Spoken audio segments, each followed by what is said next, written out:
Welcome back, people, to the long-awaited return of the British Fist to the podcast world. Of course, I've been on holiday a lot recently, which means me and NJ haven't been able to put out these podcasts, which is a bit of a shame because I do enjoy doing this podcast, don't you, NJ? The thing I like about them is that after we've had a good week or a bad week of wrestling, it's good to round up with an hour's worth of information. Yep, this is, of course, entitled Good and Bad of the Week by us, the British Fist. You can make sure to subscribe to us on YouTube at www.youtube.com/WWE Daniel01. Alternatively, you can search British Fist in the search bar. Also, don't forget to add us on Facebook at facebook.com/British Fist, where you can get updates from us, videos from us, and statuses and news from us. And of course, twitter.com, the thing which NJ uses a lot. What's our Twitter, NJ? Our Twitter is twitter.com/British Fist. Of course, as NJ is a regular user of Twitter, he knows the benefits and the downfalls of such a social networking device. I do. So I'll leave that all that to you. Anyway, let's start analysing. Let's start analysing the week. First, we'll start off with Raw.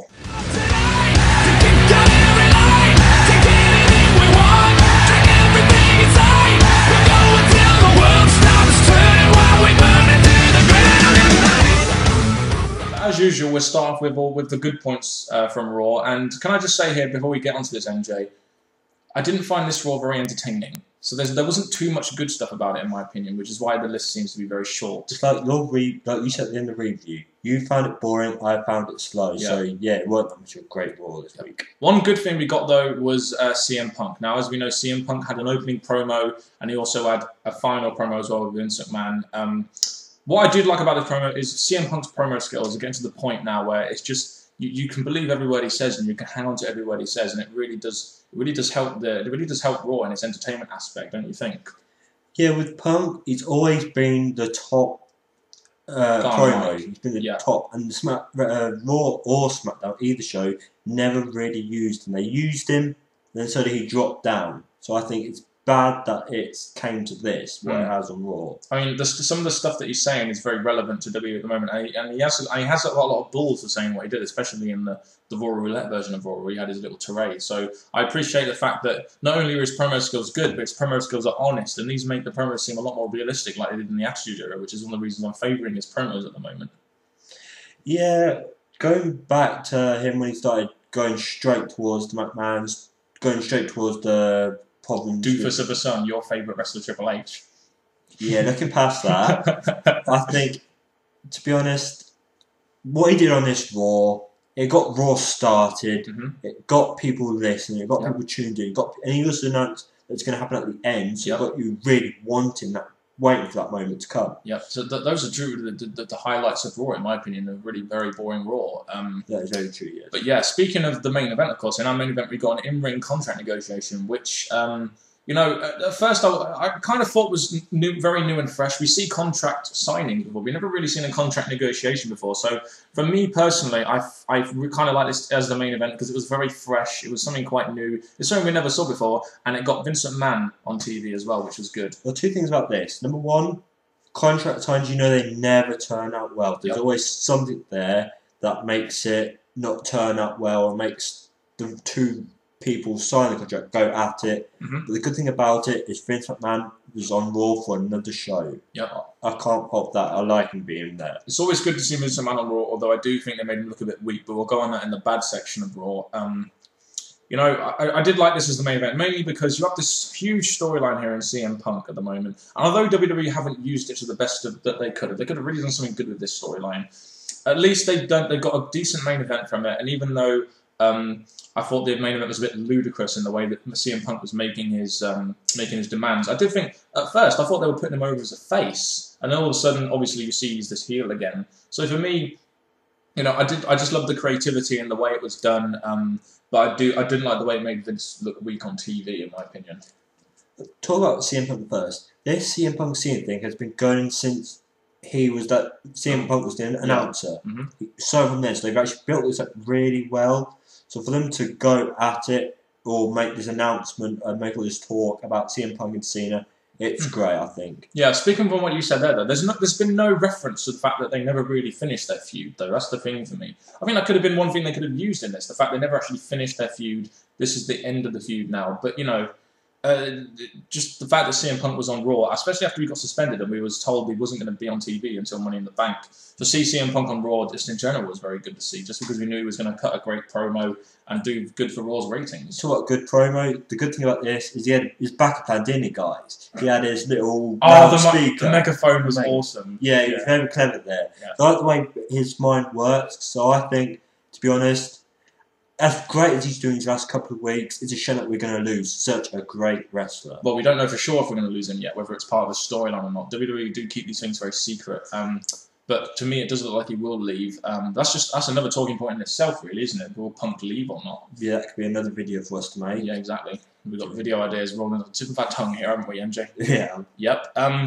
Also, moving on from that, unless you have anything else to say about that, because I mean that's one of the bigger talking points of the week, really, isn't it? The last month, in fact. Well, I'm going to look forward to this because at Money in the Bank, he's probably going to have one more big announcement or one more big speech. So I look forward to hearing on mic one more time. I do hope they don't bullshit that ending with CM Punk and make Cena win or something. I do hope they do something interesting so that it can actually gain something from this Money in the Bank pay-per-view. Something interesting, so we can all, at the end of the episode, so we can all hang on to it, and so it would be good for us all to see. And that's true, because Punk needs one more shining thing in his career, and that's either the win over Cena, fairly or not, who cares? He needs his last shining moment.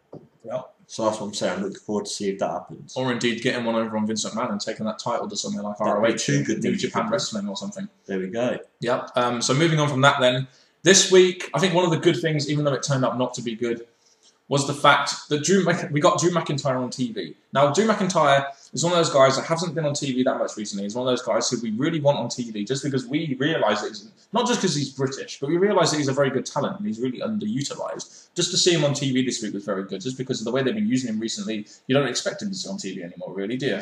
Sadly, I think when the WWE had him come into the WWE, they had great plans. Chosen one. Vince McMahon. Chosen one. Money in the Bank winner, the one that Kane won, that we found out. He had loads of great ideas. It's all going for him. And sadly, I'm thinking, now every time you see him on TV, he gets screwed. So I'm just saying, it's good to see him, but it's not good to see him. There's good and bad there, isn't there? Really? It is, yes. Should we talk? We might as well talk about the bad now, because they've got so much lined up for this video, but he got fucking buried, didn't he? When they had that match with him and Ziggler versus Big Show. He got fucking buried, and it was fucking ridiculous how they made Ziggler just walk out and have Big Show beat on him, and then he fell off the stage, and it's just like, how much more do you want to bury this guy? You know, it's just really stupid. He does not deserve it. He's proven himself as a great wrestler before WWE, in the start of WWE. He proved himself many times, and it's sadly then not continuing with the greatness he has. Yep, and before I end up shooting myself, I think we should just go on to the next thing, because the next good thing, Alex Riley is again a very up and coming talent on Raw at the moment, and is one guy we do want to see getting a push, and he has been getting a very big push as of late, going to the Money in the Bank. Out of all the guys in Money in the Bank, he's probably been getting the biggest push out of the lot, and he once again picked up the win in a 6-man tag match, which was boring. But Alex Riley still picked up the wing and still looks strong, and it's nice to see WWE going all the way with this guy, making him a face and putting him in main event matches. Again, I could bring out a bad point in this, but I'll leave that for next. But the good thing of this is Alex Riley is the upgrowing star. He's the one that I'm thinking we're all going to watch out for. Definitely. So I think he's going to do great things in the WWE once he's finished with Miz. But that also brings us on to the bad thing. I will say one thing, though, before we go on to the bad things. I do hope they don't make him win Money in the Bank. If they make him win Money in the Bank, it'll be way too soon and you'll ruin him. You need to build him up slowly and maybe give him the Money in the Bank in a year or two's time. I do hope WWE don't just think to themselves, oh, look, he's very over with the crowd, maybe we can make him a champion. Do you know what I mean? Yeah, at the minute, he needs to win other titles, I think. He needs to build himself up slowly, like Miz did. He does, yes. Yes. Should we go on to the bad moments, then? I think it's about time we go into the bad. Because there's a lot of shit we can talk about here, because this Raw was boring. Well, as we were just talking about it, the 6-man tag. Yeah. Alex Riley winning. Again, they've got a rivalry going into Money in the Bank. I'm thinking it's going to clash. You could have had them two gone at each other in another match instead of being put into Money in the Bank. You could have take those two out of the Money in the Bank, have them continue their rivalry, perhaps, which at the moment is probably one of the best and most natural rivalries we see in wrestling in WWE at the moment. That's true, because on Raw, when they were in the ring, all having a little talk, Alex Riley, as soon as he came in, he didn't have his time mic. Nope. He went straight after Miz. So that's shown you that their rivalry's still going. And they're not going to be able to keep going at each other properly in a 8-man match. Yeah, and if you take out guys like Miz and Riley, you could have their rivalry, and maybe I'm going to win Money in the Bank. You can bring in guys like Dolph Ziggler and Drew McIntyre, guys who have a right place in the Money in the Bank, especially someone like Ziggler, who's a mid-card champion who can really flourish in Money in the Bank. They could even give him the briefcase, you know. He's one of those kind of guys that can really hold that briefcase and can really use it to his advantage, because let's face it, he's not going to be a big main event player. He's one of those guys that's going to be in the main event occasionally. So maybe a Money in the Bank briefcase could suit someone like Dolph Ziggler, even Drew McIntyre. Yeah, you were saying a good thing about Ziggler getting it. When I look at Drew McIntyre, he's fallen big time, and he needs a ladder to get back up to his winning trophy, which is Money in the Bank. He would have done wonders in Money in the Bank. The only trouble is, I don't think it would have been very believable if they did do that. I think maybe next year if they did it, if they built him up right. I do like the idea of him winning, but I don't think it would be very believable in my opinion, because they haven't built him up to that yet. Build him up or not, I think, because this Money in the Bank is just Jack like... Swagger wasn't built up, I guess, was he? So why not do that's it? That's one counter. The other counter is, just like Royal Rumble, just like Battle Royals, you just put a load of wrestlers in a match, and it's just all about luck. Like Miz, yeah, he had been built up that year, but it was just luck that made him win it. Okay. So I'm thinking Alex Riley, he could have got lucky. He didn't need to be built up, I don't think. I'm sure there are a lot of people that would disagree with you there. But they can disagree with me, but I slapped them all. Even me. But for the sake of argument, don't slap me, MJ. Don't do that. In case all you guys listening know that MJ was actually just about to slap me there before I actually did. You violent person. You're worse than Mark Henry, you are. But yeah, that hurt, didn't it? Anyway, there was, again, talking about, we had a 6-man tag match, which was very bad. This was very unentertaining in my opinion. I expected so much more from this match. There was no Rey Mysterio as well, and this kind of tied in with the Money in the Bank segment that we got, which wasn't great either, really, was it? A segment which should really have focused on Money in the Bank, but really didn't flare my interest for it whatsoever. No, again, it was a slow match. I just weren't getting into it. I just say, if it was a 4-on-4 match with the other two that weren't in it, who didn't even really get involved in Raw. Well, Alberto did. Rey Mysterio didn't. Yeah, but Alberto didn't really get involved in Raw. He got involved, I think, in that Money in the Bank segment, he got involved once when he cleared the ring or something, like Sheamus did on SmackDown the other week. I think they could have made it a 4-on-4 match, but sadly, they didn't, so I'm going to say that's a bad point. Yeah, and to me, that whole Money in the Bank segment thing where they had all 6 guys come out on the mic, although it's good to seeing 6 guys out on the mic, you know, actually being able to speak and actually put across a point for Money in the Bank, at the same time, this segment was just too clusterfuck. 6 guys in there, and you know, you couldn't. It just seemed like WWE were putting all their wad on one segment rather than slowly through the weeks building up to Money in the Bank. Do you know what I mean? Again, that goes back to a point we was talking about earlier in the day, that the WWE probably think we've got the Raw Money in the Bank. As long as it's there, we don't care what happens to it or what the build is. It seems like they've been very lazy with it, don't they? Because they know WWE, I think, probably think to themselves, well, we know we've got a guaranteed good match here. A guaranteed 3-1/2, 4-star match that probably doesn't need that much build, and it really does show in their competitors. I mean, they didn't even have any really real qualifying matches or anything, did they?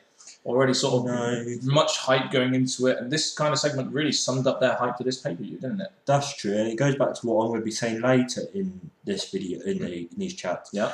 That they've lost the whole number one contendership. They don't really do them anymore. Yeah. It's been a while since I've actually seen properly really good number one contender matches. Yeah. Like this, they could have had beautiful number one contender matches.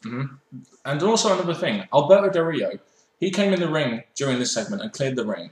Now, I'm not sure if I like that because you kind of really choreographing that Alberto Del Rio is going to win. And let's not forget, he's the number one contender. That just adds so much confusion to this Money in the Bank match because he's now in this Money in the Bank.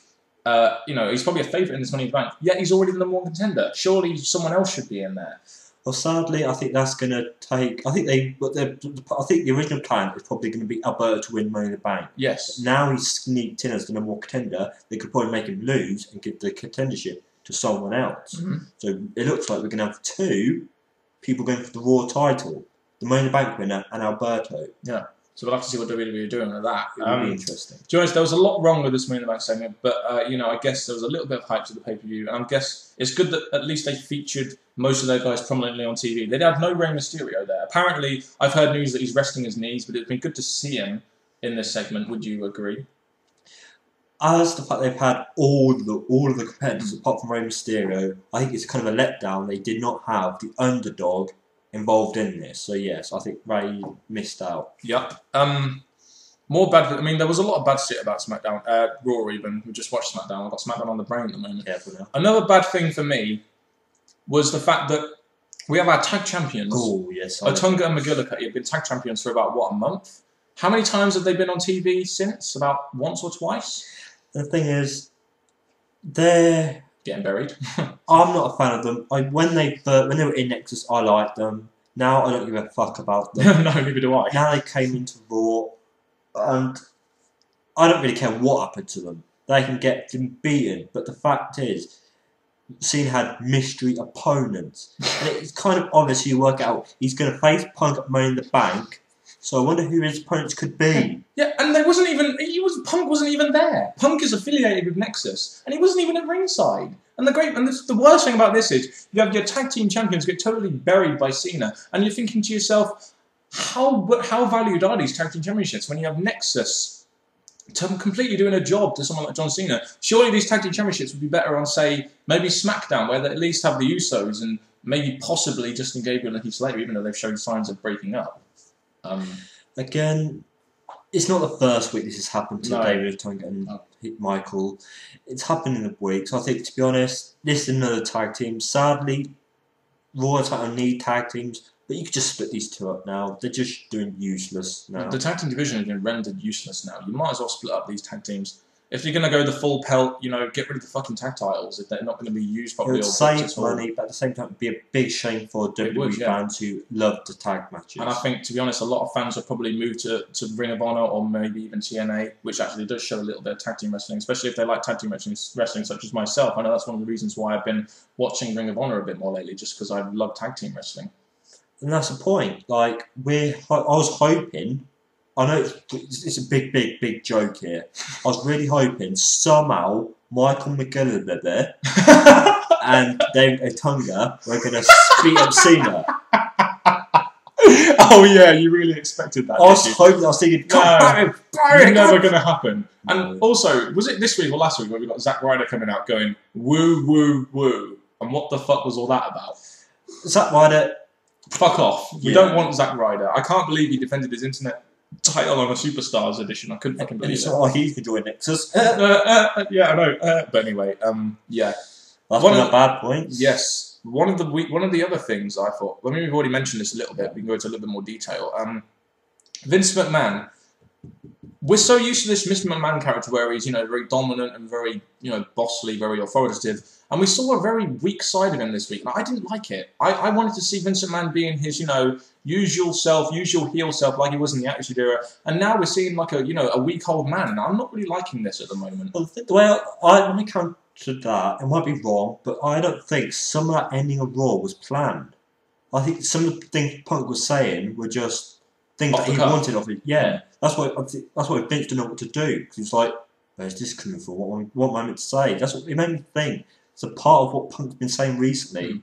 That's just what he feels. I expect a guy like Mr. McMahon to be able to counter that just from looking at his previous promos and stuff. I expect a guy like Mr. McMahon to be able to sort of counter what he's saying and at least do something. I just hate how weak he looked, and it just I'll be glad if they get him off TV now. I wanted him back on TV, but after seeing this, I don't want him back on TV because he's not the same old Mr. McMahon, is he? No, he weren't. But luckily.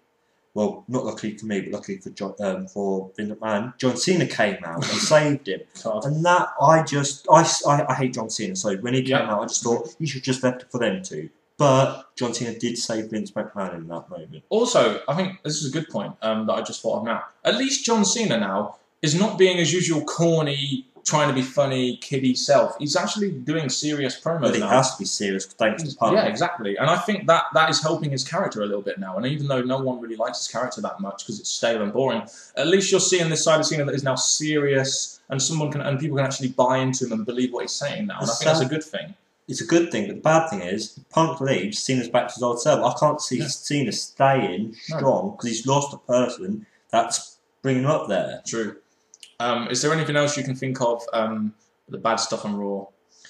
Again, every week, there's some places on Raw that could be improved, and this Raw's had most of those points. All I'm going to say is that you've lost your chance now. Money in the Bank is this Sunday, and you've lost your last Raw chance to improve. Yeah. As a go-home show, it wasn't exactly the best, was it? It was very... The thing is, though, there comes a time when I know it's your go-home show. You have to have a good mixture of entertainment and pay-per-view hype. And I don't really think WWE achieved either of those two criteria. They didn't have very good hype for the pay-per-view and very much lacked entertainment. Yeah, they didn't have entertainment because Santino weren't there. Oh dear. That's where the entertainment was missing. Anyway, so shall we? That's looking at the good and bad. Well, there's a lot of bad this week and a couple of good things. But shall we move on to TNA now? Yeah, let's.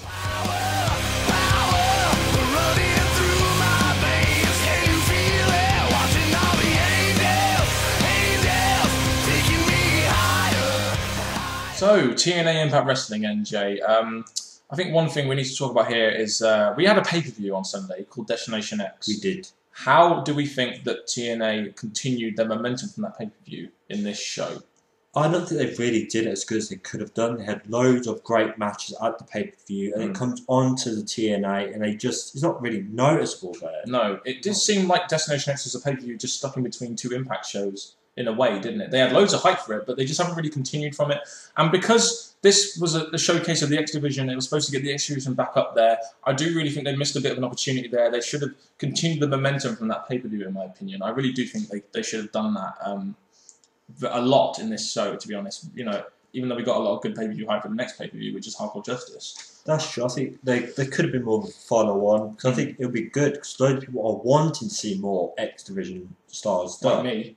Yeah, so there's a perfect example. So for them to suddenly, like the week after a pay-per-view, you want to see like follow-ons. You always do. You want to see what happens next. And I don't think they did that.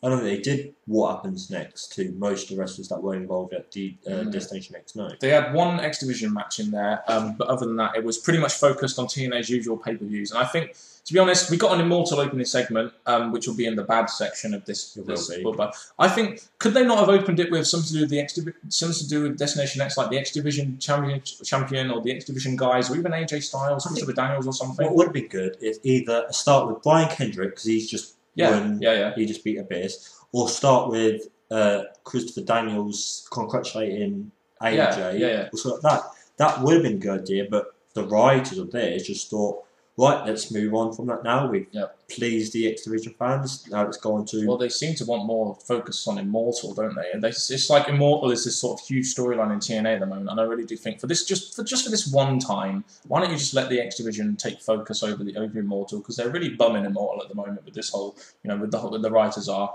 in my opinion. No, I think with Immortal, we'll get more into the bad things, so we'll come back to this.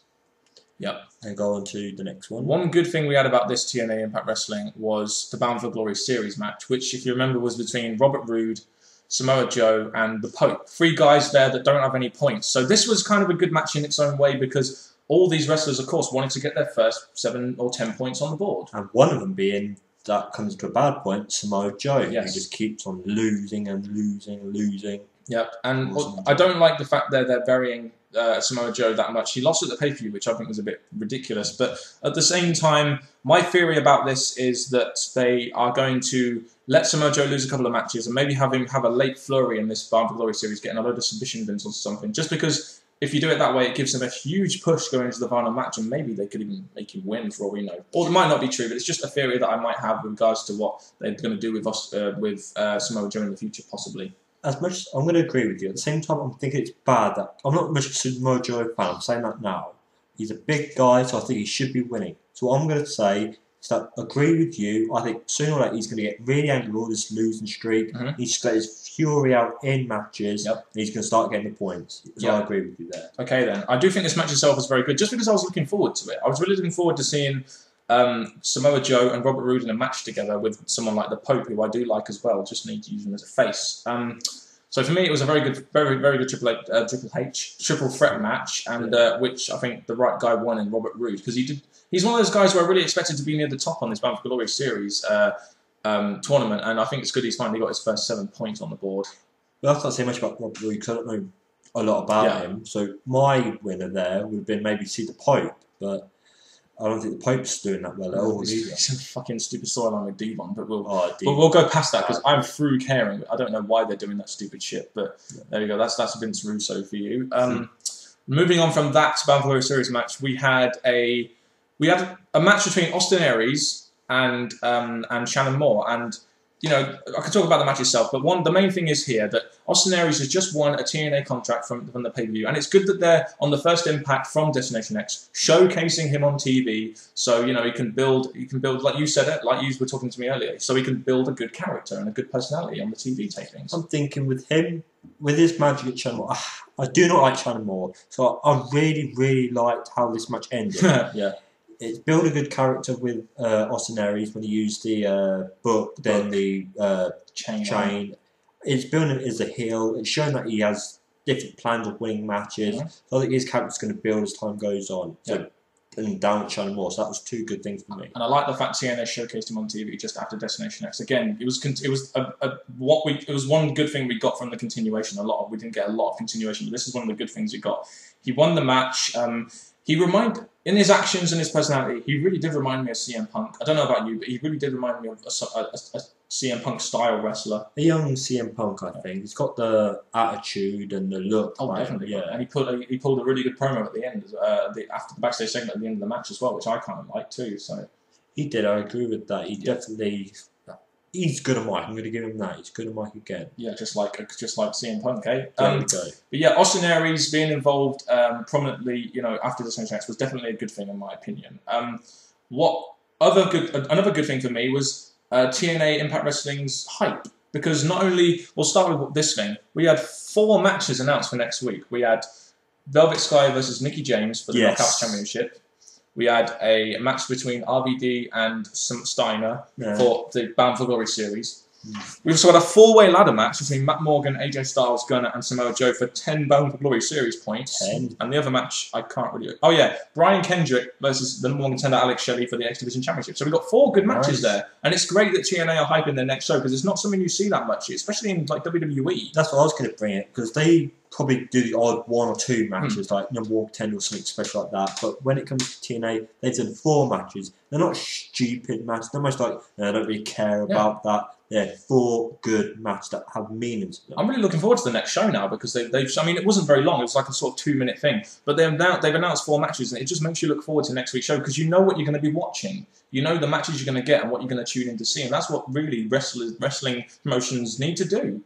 And unlike WWE, TNA don't change their matches last minute. These matches we're going to get. Yeah, definitely. So we had good hype for next week, which I thought was a real big positive of TNA Impact Wrestling. And they're good matches, so that's another great thing. I think when I heard them, I thought, thumbs up. They're good matches. That ladder Apart match. from the Steiner match, then that's pretty slow. It's a Bound for Glory series match, so you know what to expect. But I'm really looking forward to that ladder match. I really am. Just because ladder match is always good, and it's got Matt Morgan in it, your favourite.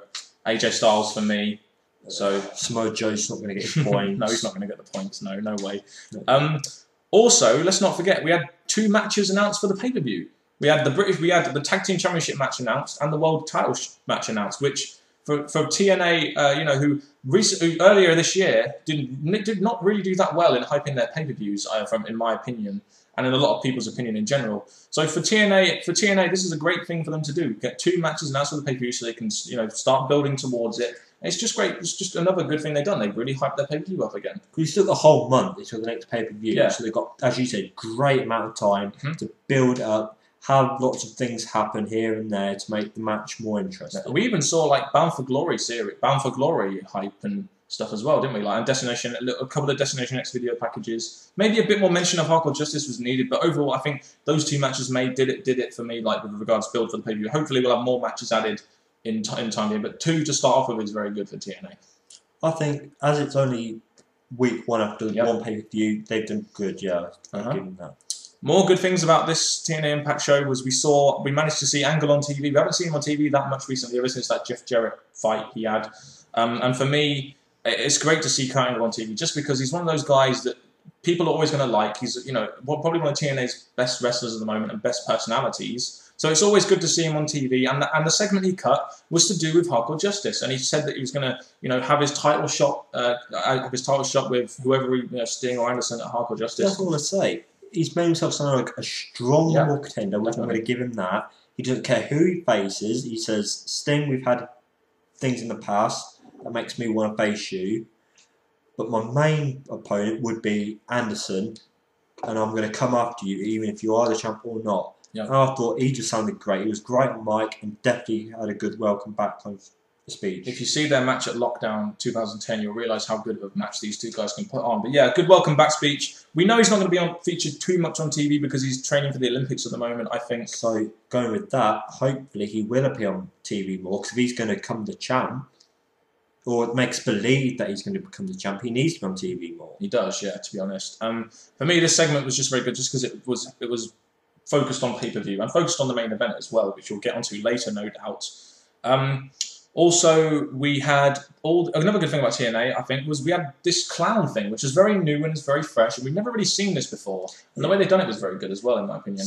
I think it's Sting copying Batman. They're basically Joker's guards, yeah, basically. Pretty much. Said that they're going to be here to watch my back in the main event. Mm-hmm. And I thought that was clever thinking, even though I don't think Sting really needed help. I think he's a good enough wrestler as it is, but it was clever how they took out mostly Immortal, apart from Buddy Ray, but we'll get to that later.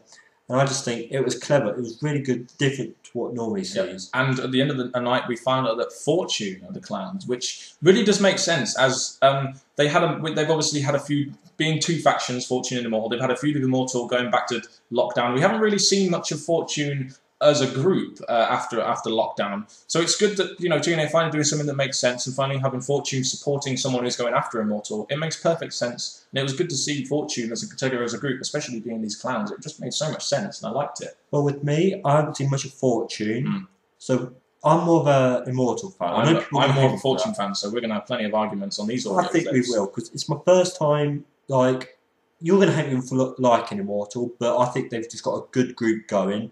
And Fortune, I may get to like them. It's just that they've been around when I started watching them. So I'm looking forward to maybe seeing a fight or something going on. Yeah. Fortune were the clowns, and it just made a lot of sense. And it was one good thing about Impact, in my opinion. Should we move on to the bad stuff now? Because next we had fucking. Oh, sorry. Yeah, Angle. Yeah, we had Angle was the fucking clown in the main event, wasn't he? He was. That was quite clever. Well, thanks for pointing that one out, NJ, because I fucking forgot. It was quite clever there. You get to see. I think you had Mr. Anderson about to win, and I think then all the lights go up and all this, which again was something new from Impact. Yeah, and then Angle happened to take out Mr. Anderson. Sting managed to pick up the win, and then Angle revealed himself. Yeah, that was kind of clever. That's another welcome back thing that Angle did there, which I thought was really good. And it introduces a Sting and Angle, not rivalry, but introduces them together in the same ring and the same arena. So it's good, again, hype for their match. But at the same time, seeing Sting versus Angle for the title, I was really hoping for younger Anderson versus Angle. I was hoping for that match. So I don't really see why Sting versus Angle is going to be a good match. But that's just me. I'm looking forward to it, kind of, but we'll have to see what happens at Hardcore Justice. Moving on to the bad now, after we've finally got all the stuff in good. Thank you very much for pointing that out, NJ. Yeah. The first bad thing for me, I just want to get this over with. We have Jeff Jarrett back on our TV screen, and we have him in this segment. We have him in, 3 or 4 different segments on TV, which makes no sense to me, as he's got no relevance in TNA at the moment. He's showing off his AAA World Championship. He's in a segment with Immortal, showing off his AAA World Championship, being the centre of attention, while you have Anderson in your far corner, who needs to be featured prominently on TV because he's your TNA World Champion, not getting featured, who's the TNA World Heavyweight fucking Champion. At that moment in time, yes, he was. I think it's kind of poor that Anderson didn't really get much of a say in that. I don't think he said anything. No, he didn't. Because we had Jeff Jarrett taking the spotlight from the TNA champion, which the light should have been more on. So I thought that was awful for TNA. Yeah, but at least the clowns took him out, which was good, because it was good seeing Karen Jarrett scream her ass off and run away. Yeah, I think the clowns may have thought that Jarrett was going to help Mr. Anderson for some reason. Wouldn't be surprised. He always loves to get himself in the main event somehow, Jeff Jarrett does. But luckily he was taken out and that was him gone. So that, it has bad, but then Dan just brought it to a good thing, so that's good. Yay! I brought it to a good point. But anyway, because I don't want to talk about Jeff Jarrett anymore, let's move on to the next bad thing, which really originates from a good thing. We had British Invasion versus Mexican America, a hyped-up #1 contendership tag team match, which is very good for TNA. You remember the last pay-per-view, Slammiversary, they had British Invasion, who'd never been featured on TV for that whole month, versus Beer Money. So for me, this was a good thing for TNA. The only trouble is, with all the hype it got, it wasn't a very good match in my opinion, and the ending was so fucking weak, and it really devalues your title when you do that, in my opinion. Yeah, I looked at this. Oh, again, this match didn't do much for me. I'm a tag team fan, but this match didn't do much for me. As much as there was a British team wrestling, again, I just weren't feeling them. They were just this match weren't exciting, and then yeah, I think it just did its job. It gave us the tag. It gave us the tag team championship match at Hardcore Justice, so at least it did its job. It just that the ending was really weak, and that kind of devalued the tag team, the number one contendership for us. We also, on this week's TNA Impact Wrestling, we had too many backstage segments. Now, this was focused, there was one bit of TV time where you have, advert and then another advert, which was all backstage segments. And you just think to yourself, come on. And they lasted too long, and some of them had no relevance to the TV tapings. Majority of the backstage segments were based on Immortal. Yeah. And I'm thinking, it makes sense in some way because it was basically going to be their night. Yeah, they're the main storyline at the moment, Immortal. Because it was called, what was it, Nightmare? Midsummer Nightmare or something. Yeah, something like that. So it's basically about Immortal, but still, I guess the clowns taking out Immortal, those backstage segments were needed because that added up to something into the main event. Yeah. But again, there's too many of them.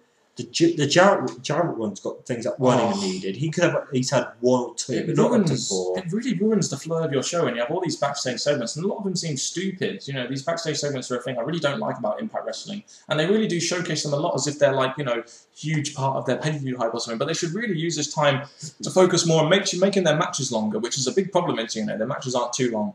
Maybe having a segment to hype their pay-per-view or some video packages or something, rather than these stupid backstage segments. So they really get on my fucking nerves. That's another thing. And talk about segments. I know it's not TNA's fault that much, but commercials. I can go on about commercials, but there was too many commercials. There's always too many commercials nowadays, MJ. Also, opening segment.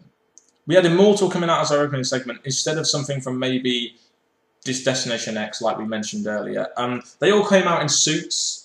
Which was good because they're celebrating Anderson as the champion and they all their come out with tuxedos and Anderson comes out in this. Abyss had the worst tuxedo ever, and then Anderson comes out in this. I don't know what it was like a fucking camouflage, army thing, wasn't it? That was awesome. I love that. So that's a good thing, but the bad thing is that Immortal again in the opening segment. Immortal, they got involved with Sting, and that's a bad thing for me. That's why I'm doing Sting. Getting involved. Do you know what really pissed me off about this? Is the fact that, again, no focus on Mr. Anderson. You have a confrontation there between Sting and Hulk fucking Hogan. Surely you want your confrontation to be on Sting and Anderson, who are going to be in the main event later, but it's just between Sting and Hogan because they're going to have a match at Bound for Glory at some point. And there's no mention of Anderson again. It's just like, are you not going to get this guy permanently featured on TV when he's your TNA World Heavyweight fucking champion? The sad thing is, if it was going to be Anderson's last chance for the title because he loses it later. Yeah, he loses it later. Big spoiler, which we didn't all know about. No, but the thing is, if he was going to lose his championship, you should have actually made him look better throughout the night. Then had his bad thing, but no, they made him look awful from the start. The opening segment for me really wasn't that good. I didn't like it that much. Should we just move on to the next bad point? NJ, or do you have anything else to say about that? That's it. I'm just saying that Immortal opening was okay for me, but it had its bad points. Okay, another bad point this week was the fact that we had a match between Tara and Madison Rayne, which was hyped for, because they've had a bit of a rivalry. But I don't understand why these two are having a match, which has nothing really to do with any pay-per-view or anything. Well, why not have Mickie James? Everyone loves Mickie James. Why not have her on the TNA Impact Wrestling, tapings weekly? She's the Knockouts champion, for fuck's sake. If you've heard us in TNA before, I'm a fan of knockout matches. They're better than diva matches. Knockout matches I look forward to. This one didn't live up to anything. I just went into this one, I'm thinking, oh, there's a tarantula, yeah, great.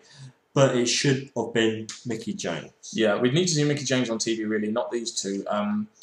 But then again, I can move on from that because the next thing we have, the bad point, is the main event itself. Now, we knew the spoiler from a while back, which immediately is a downgrade because you know exactly what's going to happen. That's a bad point about TNA spoilers. Sting won the World Heavyweight Championship, and we don't know why. Obviously, they have no faith in Anderson as a TNA World Heavyweight Champion. You can tell that from the way he's been booked. But can't they just give him the title for more than a month, really? I think he deserves it. He's got the mic skill. He's got the look. He's got the build. He's an Immortal now, for fuck's sake. And Immortal, which could have helped and kept it longer. Yeah. And to give back to Sting, what is that really going to do? What has that done for Anderson? What has that done for Sting? Not really. Yes, he's the champ, but who cares? I don't know. But one thing I will say about this though is, at least if they like Sting, at least they can book him properly, because Anderson just wasn't booked properly as a champion. At least if they have Sting as the champion, although I don't like him as a champion, at least they will put all their effort into getting him on TV prominently as the TNA World Champion, and I think that'll be a good thing from this, although I don't like the fact that Sting's won it. On a TNA Impact taping, which has spoilers, they couldn't have done it at a fucking pay-per-view. I guess they're sending the pay-per-view for a bigger match. And they think that Angle versus Sting is a bigger match than Sting versus Anderson. Yep, but anyway, I think that's pretty much all the bad stuff about TNA. There's not much else we can really talk about here, unless you have anything else to add, NJ. No, that's it. Alright, so should we go on to SmackDown then, NJ? Yeah, let's.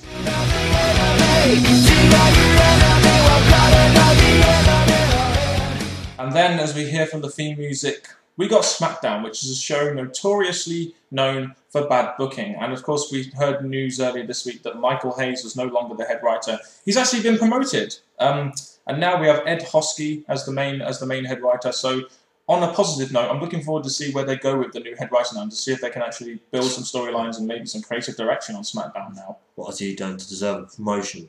I don't know what he's done to deserve a promotion. I don't know what. But shall we just get into this? We'll start with the good stuff, of course, as we always do. The first good thing, because there's not too much here, let's just do this now. Yeah.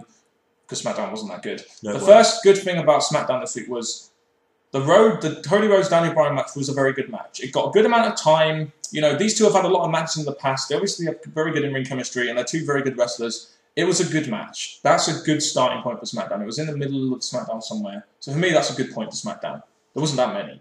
Again, they put on great fights before, but this can also be kind of a bad point. Yep, I know. But I'm saying the good point. They're good at wrestling. They're good at working together. Yep. So I'm going to give them thumbs up for the way they work. What's your bad point? Just while we're here. Bad point. Basically, we've seen this match before. Too many times. This match before. We can go on. Yes. So it's kind of getting more and more like we've seen it. We know what they're like. Yeah.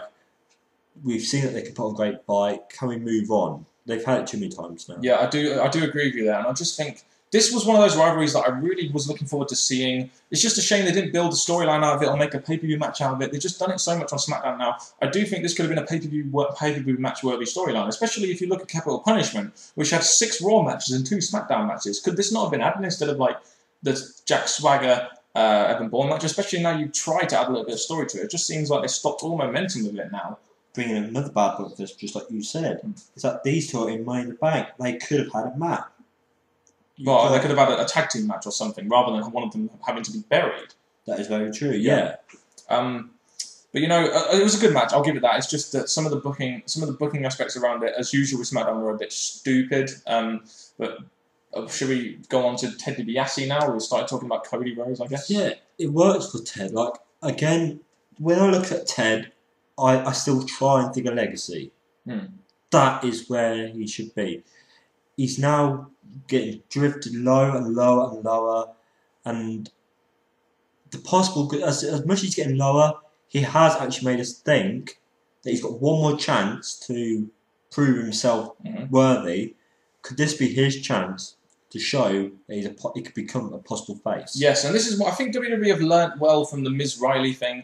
It's not been built up as well as the Miz Riley thing, but they've learnt from an accomplice turning on a bigger guy, a more main event guy, that they can get over really well with the crowd. And I do think Ted needs to turn as a face, especially because SmackDown needs faces at the moment. And if him and say Justin Gabriel can turn face, it'll add to the faces on SmackDown at the moment, and it'll just be good for Ted DiBiase as a whole. He's been really buried over these last 6 months to a year, hasn't he? He has. I don't like. I complain about it because I thought Ted was making. As much as I think he makes a great heel, he needs to become a face now. And he got his chance for the Intercontinental Championship because he pinned Zeke in last week's tag match. Although that was a bad thing, we will go on to that in the bad thing because that is a big aspect of the bad points that we want to go into. So we'll save it for that. The next thing we want to talk about is the segment between Big Show and Mark Henry. Now, the reason I like this was because it focused on the pay-per-view, which is what a go-home show should do. It should focus on the pay-per-view and get you excited for it. It didn't necessarily get me excited. I'm just glad that they used this segment to focus entirely on the pay-per-view itself. Yes, they explained why they're facing each other. Which was good. I'll We give got a you video that. package, didn't we? We got a video package. We got Mark Henry's words towards Big Show. Explanation as to why they're hating each other and to why Mark Henry's become this big, huge guy and is now getting this big push. All thanks to Big Show. Yeah. Big Show was taking the thanks for that. Which makes sense. It does. And now it's kind of got me thinking. Before I was thinking that could be an okay match, big guy versus big guy. But because of this, because of SmackDown, it's got me wanting even more now. And one good thing I liked about this segment is Teddy Long didn't allow them to confront. I know you didn't like that, but I liked it just because it means that you don't see them touch each other. It's kind of a tease before the pay-per-view, which only goes to show hype. Because you need, at pay-per-view, you want people to pay money to want to see the match. You don't want to see them confront too much before the pay-per-view, which is what I liked about this. They stayed away from each other. They didn't touch at all. So for me, that was kind of good hype for the pay-per-view in that way. People are now going to want to see this match and going to want to pay for it rather than, see it on a SmackDown taping. Like, for example, Zeke versus Ted DiBiase for the IC fucking championship. We'll come to that again. Yes. Again, Such a bad thing. I think the way it's been billed, Big Show wants Mark Henry to be more built up. And I'm thinking SmackDown has done that. That's helped Mark Henry to be built up. Yep.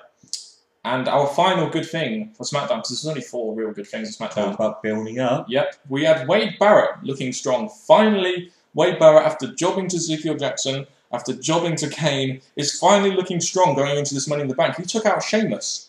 Although there are bad points about it, which no doubt we'll look at in a minute. At least Barrett looks strong, which is good because we really wanted to win Money in the Bank. And at the moment, as much as, even if you didn't have this, we would still pick him to win Money in the Bank. I think Wade needs now to continue looking good because he should be one of SmackDown's top guys already. Yes. So that's the bad thing. But the good thing is, he's going into Money in the Bank. He's the most likely to win. So yeah. Mm-hmm.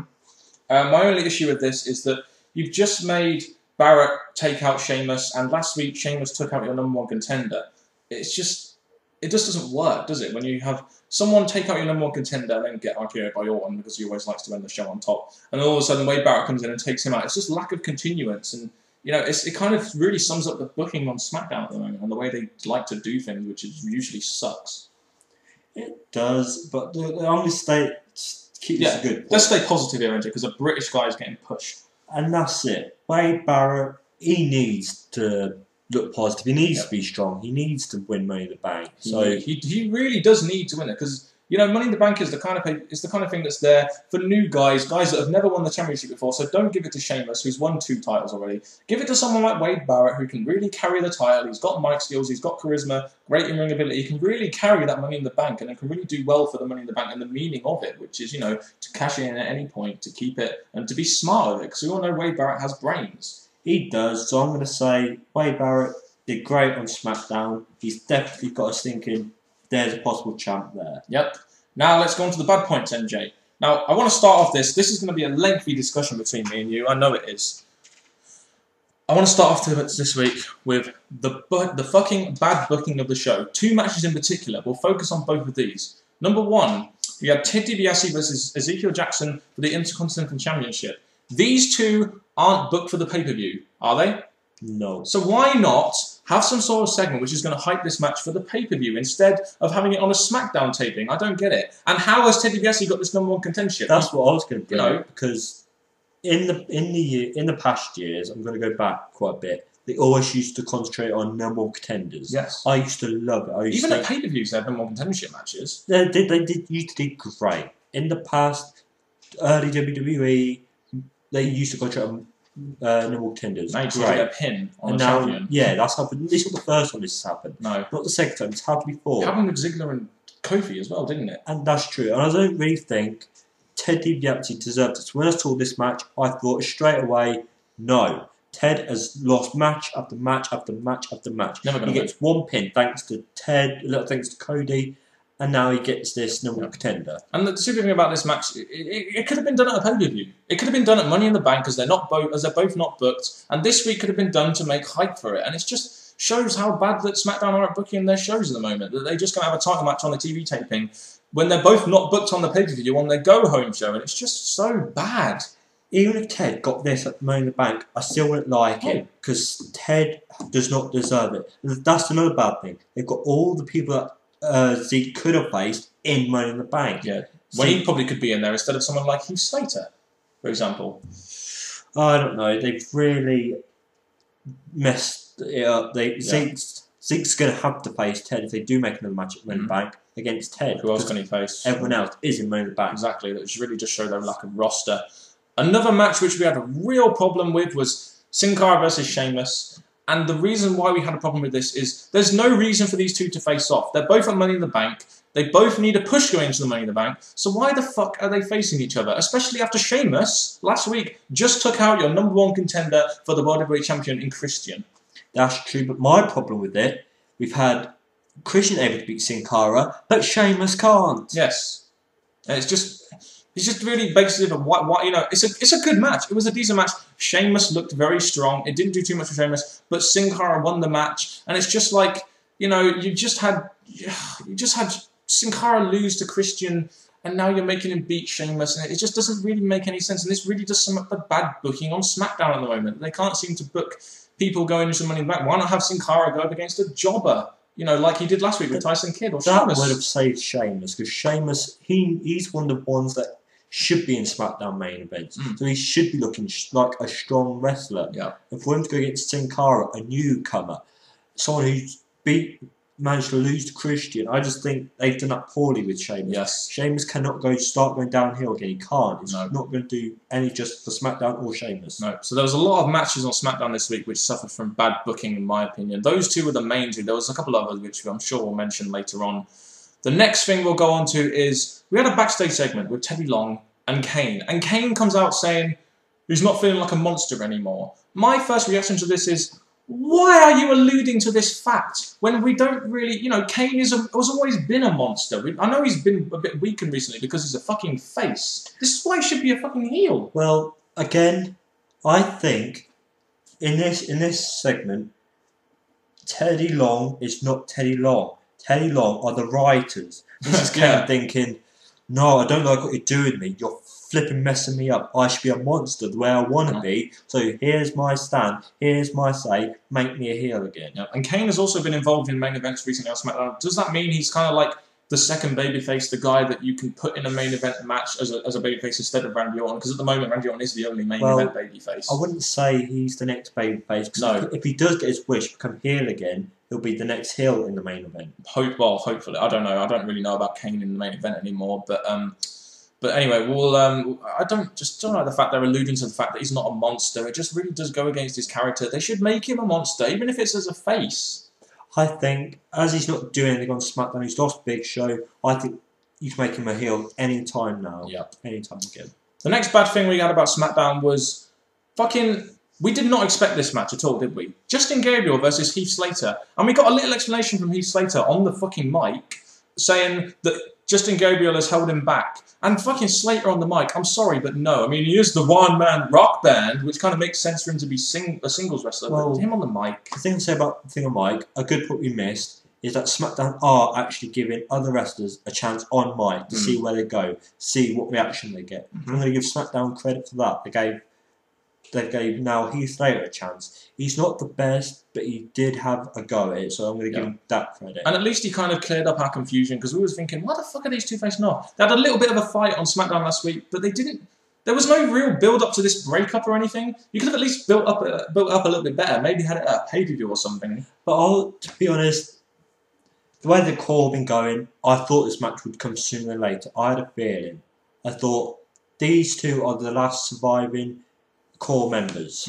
They're not going to last. I knew that they'll break up sooner or later, so I'm glad they've done it now. Oh, well, the match itself wasn't really that good, was it? At least the right guy won, though, which is a good thing, because they need to make Gabriel a face, and it just adds to the lack of faces on SmackDown, which they've got at the moment. So what, Gabriel winning? These two are the two Money in the Bank competitors that have not had the most hype. They've not had anything that made you think, one of those two could win. To be honest, they're not going to be believable anyway, are they? Let's face it. Well, Justin Gabriel, I was thinking, going back to my talk about a face winning Money in the Bank, I did say it'll be a Daniel Bryan or Justin Gabriel as a surprise. But I'm not saying they're going to win. I'm just saying if they needed a face to win, it would be one of those two. Well, yeah, I prefer personally Daniel Bryan, as he's a better wrestler in my opinion. But you know, we've all got our own personal preference on that one. We do. Also, we had you know my feelings on this one, NJ. I do. From the Vault segment, and Raw recap. And why are you filling your show with non-SmackDown related things that you could really spend time doing? You could really spend time making the matches longer, or making more hype to a pay-per-view, or some video packages, or a segment, or something other than this shit. I'm fed up of seeing this on SmackDown at the moment. I think the fact you've got both of them, that kind of really ruins the show a bit. Yeah. If you had one of them, it could pass a bit more in both. So I'm thinking maybe if you took these two both out, you would have had about probably 20 minutes. You could have had one more match fit in there. Awesome, maybe a Money in the Bank segment that was actually decent. I would have preferred another match. I think they could have maybe had longer matches. They could fit another match. Maybe you could have actually had Jinder Mahal in a match. Because he was in a dark match with Johnny Curtis, wasn't he? So yeah. And Johnny Curtis. Oh fuck, Johnny Curtis! He's a fucking. He took an elephant out of the hat. And fuck off! The thing I'm hoping with him, WWE, He gets fucking buried. If you watch our videos, make him lose his debut match. Yeah, fucking bury his ass, because he is the most boring superstar I've ever seen in my fucking life. And these promos show it. And I can't see him getting anywhere in the WWE. Not just because I hate him, I just do not see it in him. No, definitely not. I just think, to be honest, you should use Raw to hype your Raw storylines and SmackDown to hype your SmackDown storylines. And I really fucking hate these Raw recaps, but we'll move on from that, NJ, because that is just, I fucking hate that. And I'm going to shoot myself soon if I don't start talking about it. And the next thing we want to talk about is the bad opening segment. It was drawn out. Boring. It was drawn out and boring. You had Orton, of course, but the thing about this, started with Josh Matthews. Different, wasn't it? He is a good person to start the show with, I'll say, because it was a good interview with him. But it's just that Orton on mic was a bit slow. He dragged it on.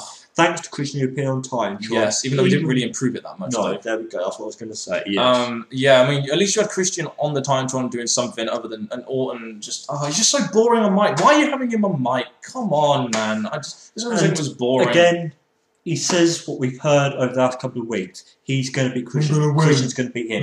Christian's going to beat him. Orton's going to beat him. So he goes on and on. So as we've heard before, if it was something different, maybe I would have liked a bit more. But you said exactly what we've heard the other past weeks. Yep, and this kind of moves us on to our next point, which is these fucking stupid backstage segments they had with Christian. Is this the best use they had for Christian on SmackDown? And the segments themselves, they did something for the pay-per-view and something for the rivalry. They made it a bit more personal, but it's just so stupid the way they've done it in a fucking casino, spraying spray paint on his fucking on Orton's bus. Sorry, but that's just ridiculous. Again, you could fit all of Christian segments into one walk through the arena. One segment. One Alex Riley walk in on the arena once, which lasted 3 minutes. He could have walked from the bus to the casino. You didn't have to make it 3-4 different segments. It was just ridiculous. I mean, I understand they're trying to hype for their main event at the pay-per-view, but come on, could they not do something better with Christian? Maybe put him in a match or something, or in a proper segment where he's got prominent mic time.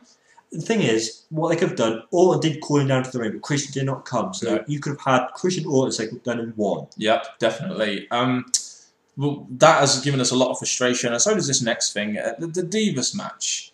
I'm sorry for all you people that like Divas wrestling out there, but these Divas matches just do not give us anything. I mean, you've got Kelly versus Rosa Mendes. Kelly gets a push going to the pay-per-view, but these matches just seem really pointless, and they're like 2 minutes long. Well, I'm going to give this a good thing, because that's what I am. I see good points and bad points. Yeah. At least Kelly is playing someone different. Yes. That's the one thing I like about this. It's not throwing her against the Bellas. It's not throwing her against someone we've seen every week. We see Rose Mendes in a match. But the match was 2 minutes long and it was shit. And we all knew who was going to win. It gave her hype to the pay-per-view. So that's moving on from that. Yep. And I think moving on from that Divas match now, I think the overall feeling of this show was that this was supposed to be a go-home show. But did it get you excited for the pay-per-view? Because it did not get me excited for the pay-per-view at all, this SmackDown show. There's not one moment of SmackDown I thought, this is just amazing, this is great, this has made me want to watch their match even more. Which is what you're supposed to do on a go-home show. So really, they failed at their objective for what they've got to do, which is make a decent go-home show, in my opinion. And I think, to be honest, like I said with Raw, it's like I said with TNA, there's parts of every show that has improvements. SmackDown has the most, as you've just seen heard in our video. Yes, heard in our audio clip or video, as we'll put it on YouTube, no doubt. Also, I think the last thing here, I've saved this one for last because I know this is going to get a big fucking ridiculous moment. Orton comes out on top once again at the end of the show. He RKO's Kane, and hits him with a chair. And it's just like, how many times do you have to have Orton come out on top on your SmackDown tapings? Does it generate any interest to the pay-per-view? We need the heel, which is Christian, coming out on top so he can generate some interest so they can get the crowd can actually get behind Randy Orton rather than them feed his fucking ego every week. The thing is, they had a perfect chance to end it. Kane was down after being RKO'd. Yes. Christian speared Orton. Christian rolled out the ring. Yeah. That could have been it. But yeah. No. Orton has to get on top. Yeah, and I just thought you had a good chance to end it at a good spot for Christian, make him look strong leading to the pay-per-view, but no, you made Orton have to look strong. And why would I believe anyone other than Orton is going to win that match at the pay-per-view? That is very true. Exactly. And what? Oh yeah, I forgot a good thing. Randy Orton lost. A count-out victory to Kane. That's good for you because you love Kane. That's good for me because I fucking hate Orton. So at least he lost the match, but he came out on top. I'm going to counter a bad thing. Go on. You had to bury Kane more. Yes. He lost the match. He won the match by count-out, but he got hit with the chair after the match. Not just one hit, continuous. That made Kane go down, down, down. So I don't know. SmackDown just weren't a good show this week. No, definitely. SmackDown was definitely not a good show. It didn't really show any signs of improvement, and for a go-home show, it really didn't make me excited for the pay-per-view. Just very similar to Raw, in my opinion, but worse, unfortunately. I think we'll end that video there, NJ. As we're pretty much approaching or past the hour mark now. We have, and overall, we'll do our overall thoughts of the 3 shows next. So overall, for the week overall, NJ, I think Raw and SmackDown, in my opinion, were not very good, considering that they need to, really hype for their go-home show at Money in the Bank. I did think TNA, in my opinion, was slightly better, even though, again, I don't think they really justified the hype they gave it, in my opinion. What do you think of the overall week on the whole in wrestling?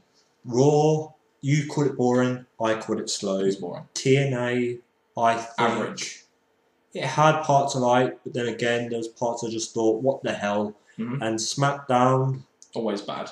I'm just saying it was bad. You might as well just make it a constant rant, because SmackDown is always bad every fucking week, isn't it? And I'm thinking, after Money in the Bank, we've got a new writer. Hopefully there'll be a chance for things to start livening up. Because he's, basically, at the moment, the writer's working off the ex-writer's stuff. Michael Hayes, yeah. So now he needs to start a whole fresh month. After Money in the Bank to do his own thing. We wish a good future for Ed Hosty, the new head writer of SmackDown. Let's hope. And also, let's not forget, Ranjan Singh, or whoever replaced him, is now the new head writer of Raw. So let's see what he can do as well. Probably maybe changes for both brands. Who knows? And I think they're far off getting a draft or anything. So they've got to work with what they've got. I'm going to say good luck to them. Definitely, I agree with that too. Anyway, we will end it there, and we'll just say to you, make sure you once again check out our YouTube channel, www.com//WWE Daniel01, Facebook as well, facebook.com/British Fist. And also, we are starting to go on there more often, but catch us on Skype. Yeah, definitely. We got mine, who's NJ1988.